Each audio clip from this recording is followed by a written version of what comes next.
오기적이죠. 항상 그럴 필요 없어요. 아니 우리는 자꾸 옛날에 청나라, 명나라 때도 그런 얘기를 하는데 우리 그때 시절 얘기고요. 그러니까 한 가지 여기서 질문을 드릴게요. 우리 여기 전문도 있고 마이크도 있고 여러분 옷 입고 뭐 물컵도 입고 있죠. 여러분 주변에서 여러분 병풍 빼고 병풍 하나 빼놓을게요. 메이드 인 청나라하고 메이드 인 조선이 있으면 한 가지라도 있습니까? 없죠. 아, 우리 여기 쭉 보세요. 설탕 전부 이 중에서 메이드 인 청나라하고 메이드 인 조선이 있습니까? 없습니다.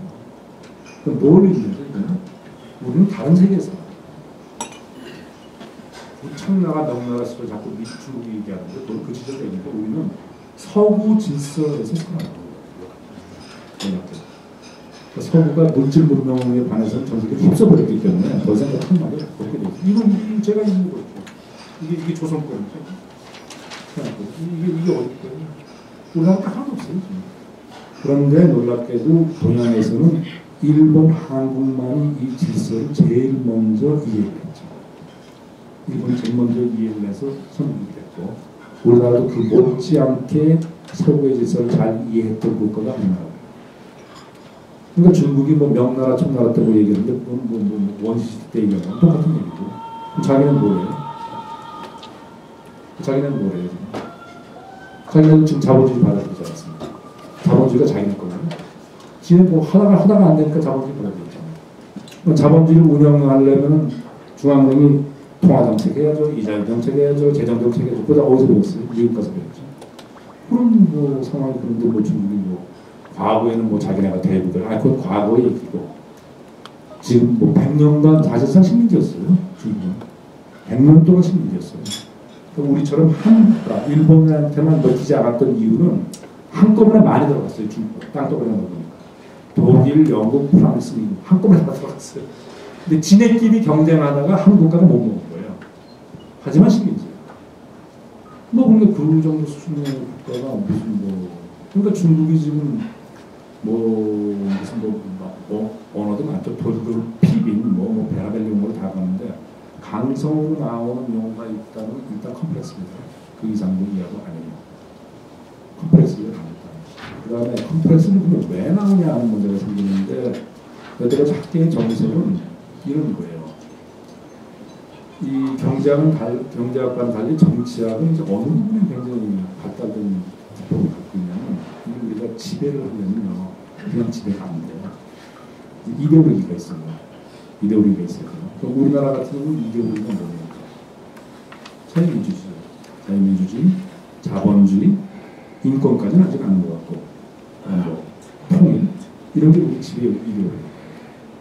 미국 같은 경우는 인권, 자유평등 이렇게 지배 이데올로기. 이게 수백 년 동안 인간 머릿속에 그냥 안착이 있어요.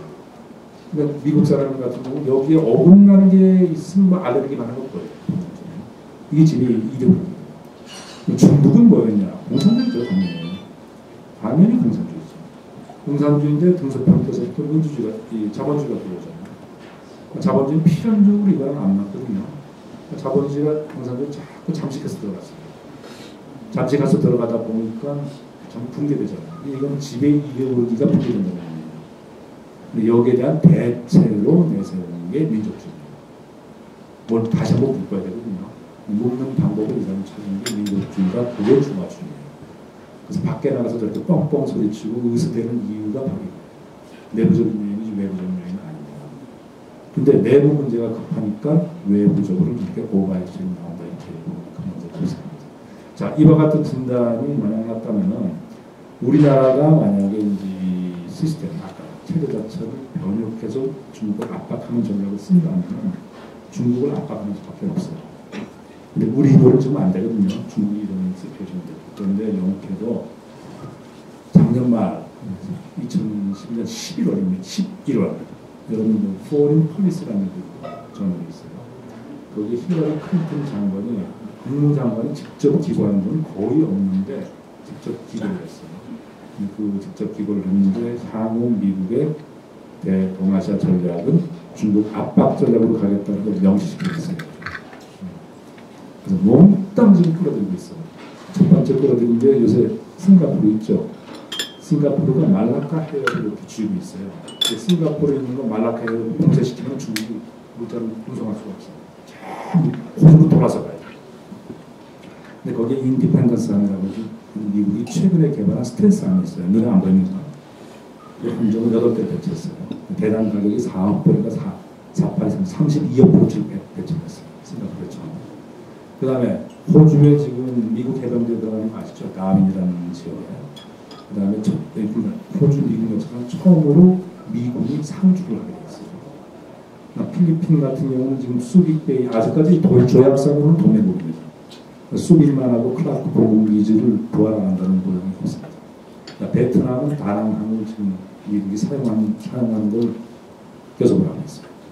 인도네시아 들어와 있죠. 한국, 일본은 동맹국이죠. 대만에는 이제 무기를 다시 받기 시작해요. F-16 중에서 제일 어드밴스 된 거를 대만이 요구했는데 여태까지 안 줬거든요. 중국 때문에. 근데 올해서부터 들어갑니다. 그러니까 F-16DF 클래스가 제일 좋은 게 있어요. 그렇죠. 그래서 본격적으로 이제 중국 잡겠다고 나섰어요. 그 와중에서 아까 전에 TTP, 한태평양 경제공동체, 그건 중국만 빼고 일본과 미국이 합해서 거기 베트남보다 다 들어가 있습니다. 경제적으로나 이걸로 중국 압박하겠다는 게 분명히 나오는데 최근에 그게 나왔죠. 미국 방송에서 투프런트 뭐 두 개의 전쟁을 포기하고 하나 한다고 그러셨죠. 신문에 나왔죠. 그게 바로 그 얘기예요. 그 뭐냐면 우리나라 신문에 잘못 해석하는데 앞으로 중동에서는 어떤 일이 벌어져도 전쟁이 안 들어가겠다는 거예요. 마음대로 하라는 거예요. 미국이 한 번 빈 데는 안 들어갑니다. 동남아시아 월남에서 한 번 빈 다음에 여태까지 월남은 이 동남아시아는 직접 개입을 안 해요. 중동에는 앞으로 니네끼리 싸우고 마음대로 하는 거예요. 지상군은 안 들어가요. 그 다음에 지금 유럽 같은 경우는 사실상 안정화되어 있어요. 전쟁이 일어날 가능성이 거의 없어요. 그러니까 유럽도 이 상태를 방치하고 더 이상 길지 않겠다는 거예요. 뭡니까? 그 리소스가 다 어디로 옵니까? 동아시아로 오죠. 그러니까 우리나라 뭐 한미 동맹이 약화됐다. 그건 다 거짓말이에요. 세졌죠. 저쪽 두 개는 포기했어요. 미국이. 더 이상은. 그러니까 아시아에서 전쟁이 나면 그건 개입을 하는데 나머지는 개입 안 해요. 그렇죠. 그럼 아시아에서 그 남는 리소스요. 자원을 몽땅 이쪽으로 투자하는데 그게 어떻게 투자되냐. 중국에 대한 압박적으로 투자하겠다고 명시가 되어 있는 거. 이런 것 때문에 오바마 대통령에서 그게 나왔죠. 중국에 대해서는 압박하겠다. 자, 이게 지금 국제정세, 동아시아, 동북아시아의 차이예요. 그러니까 미국, 일본은 중국 압박하겠다고 나왔어요. 세계 최강국 두 개가. 그럼 우리는 젓가락 얹으면 되는 거 아닙니까? 젓가락 얹으면 됐지 뭐 우리 힘이 그렇게 큰 거 아닙니까? 그러니까 젓가락 하나 얹는 거하고 젓가락 안 얹겠다 하는 거는 크습니다. 그래서 바로 한중 FTA인가 함부로 하지 말라는 이유가 이거예요. 그래서 이렇게 압박이 들어가니까 아프거든요, 중국이. 아프니까 첫 카드가 나오는 게 한중 FTA 하다가 애걸법을 하잖아요. 그죠? 아프니까. 압박이 들어가면 안 돼요. 그러니까 이 압박 모드를 우리가 좀 더 활용을 할 생각을 해야지. 또 어떻게 활용을 안 해요. 그래서 이걸 활용해서 우리가 원하는 건 중국 보고 아프게 만들어요. 그래서 아프게 만들어서 우리가 원하는 건 북한한테 압력을 넣으라는 거예요. 지금 북한 압력 넣어서 한국에 포기시키라는 거예요. 그러니까 그거 될 때까지는 압박을 해요. 그걸 압박해서 중국이 우리한테 보복할 건 한 가지도 없어요. 근데 왜 이 정책을 지금 안 쓰고 있죠? 뭐가 거기 나서 지금 안 하고 있는 거예요. 이게 지금 제가 말씀드린 초점입니다. 그러니까 다시 한번 잠깐 말씀드리면 국방 정책이 체제 전체를 우리한테 유리하게 쥐어트는 게 틀고 바로 이 체제 트랜스포메이션이 북한을 때렸기 때문에 북한이 나왔거든요. 지금 대화하자고. 그래서 남북한 기본 합의서라는 게 놀라운 문서가 작성됐습니다. 이번에도 같은 걸 했습니다. 근데 이번에는 중국을 압박하기 전에는 절대로 안 돼요. 지금 친중하고 뭐 친북하는 사람들 대부분이 한중 FTA를 잘하면은 북한 여기다 끼워서 개혁 개방시킬 수 있는 한심한 얘기를 하는데 그건 없습니다. 장담하고 얘기해요. 그건 같이 아까 말씀드린 가치 교환 불가의 원칙에 따라서 안보 문제는 절대로 병들에 해결이 안 돼요. 그러니까 이거는 안보 문제가 해결되면 그 안보 문제에 상응하는 압박을 주는 거예요. 없습니다. 근데 운 좋게도 미국, 일본이 올해서부터 압박으로 나오겠다는데 왜 한국이 그 이용을 안 하죠? 이용 안 하는 거 아무것도 없죠. 제일 무서운 게 한국인데 왜 이제 중국이 한국을 무서워하냐면 지금 제주의 군함이 있죠. 군함 들었었죠. 그게 얼마나 무시무시한 거냐면 우리나라는 고도가 안 되더라고요. 제주의 군함이 있는데 거기에 장거리 미사일이요. 지대함 미사일. 그러니까 지상에서 발사해서 함정 격파하는 미사일이 있어요. 그게 중국 본토까지 가는 그 거리 사정거리에 그 맞는 지대함 미사일을 배치하잖아요. 그 지대함 미사일 뭐 미제는 좋은 거 아닙니까? 배치를 하면 어떤 결과가 나오냐면 지금 북해함대 있죠. 중국에. 북해함대가 여순 발현에 있는 겁니다. 북해함대가 봉쇄돼요. 완벽하게 봉쇄할 수 있어요. 그래서 그게 벽한 거예요. 그러니까 그거를 여기서 좌파들이 난리를 피는 거 그거예요. 난 북한 집어넣었다고 보거든요. 그건 단순히 북한 문제가 아니에요. 중국에서 지금 제일 큰 함대가 북해함대인데 북해함대가 일단 여기서 봉쇄시키면 못 움직여요. 밑으로 못 가요. 갈 수가 없어요. 그 장거리 미사일 여기 한 100발 정도 갖다 놓으면 두려움 쏴서 떨구는데 못 가죠. 그 목줄을 딱 주게 돼 있어요. 그래서 제주도랑 이런 게 중요한 게 바로 그거예요. 미국이 거기다 지대함 미사일 갖다 놓으면 북해함대는 사실상 위험 상태에 있었어요.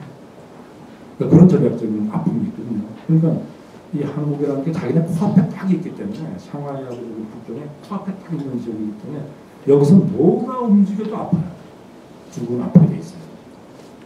근데 여기 이제 F-22 비행기 이런 것도 수원에 갖다 놓고 어떡할 겁니까? 그 심심한 북경 아빠들 그냥 안 보이는데요, 눈에. 쓱 들어가면 끝이에요, 그냥. 북경 그래서 공중 대비 한번 하다가 놀래게 하고 나오면 끝이에요. 아니, 눈에 보여도 잡죠, 그런 비행기를. 근데 그런 게 배치되면 어떡할 거예요? 그 다음에 한 가지 이제 군사력 배치, 이거는 이제 전략적 배치입니다.